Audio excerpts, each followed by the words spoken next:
First time ko yatang masasabi, Hello, Araneta!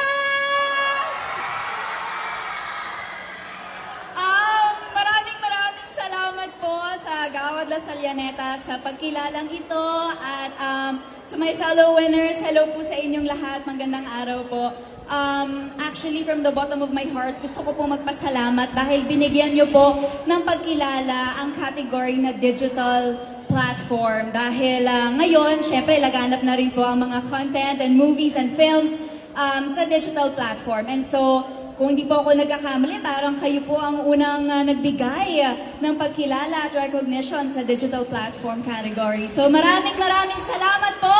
And I share this award with my idol, Miss Eugene Domingo, oh my God. And gusto ko rin po magpasalamat kay Direk Chris Martinez dahil pinagkatiwalaan niyo po akong gampanan ang dalawang karakter na si Gigi at si Gia. Of course, to GMA Network, maraming salamat po sa walang sawang pagsuporta at pag-aalaga sa akin, to my Sparkle family, sa aking pamilya din, kay Daddy, kay Mama, kay Ate, kay Lucian at kay Benedict.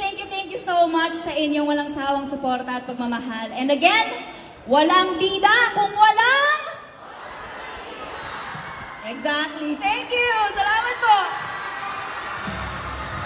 Thank you very much, Miss. First time ko yatang masasabi, Hello, Araneta!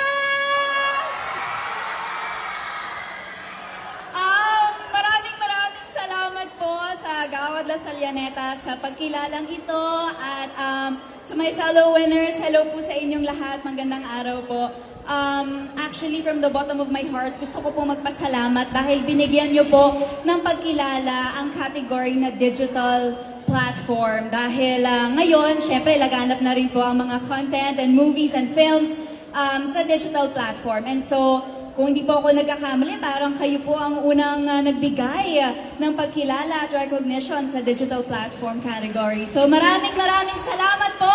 And I share this award with my idol, Miss Eugene Domingo, oh my God. And gusto ko rin po magpasalamat kay Direk Chris Martinez dahil pinagkatiwalaan niyo po akong gampanan ang dalawang karakter na si Gigi at si Gia. Of course, to GMA Network, maraming salamat po sa walang sawang pagsuporta at pag-aalaga sa akin, to my Sparkle family, sa aking pamilya din, kay Daddy, kay Mama, kay Ate, kay Lucian at kay Benedict. Thank you so much sa inyong walang sawang suporta at pagmamahal. And again, walang bida kung walang... Exactly. Thank you. Salamat po. Thank you very much, Miss.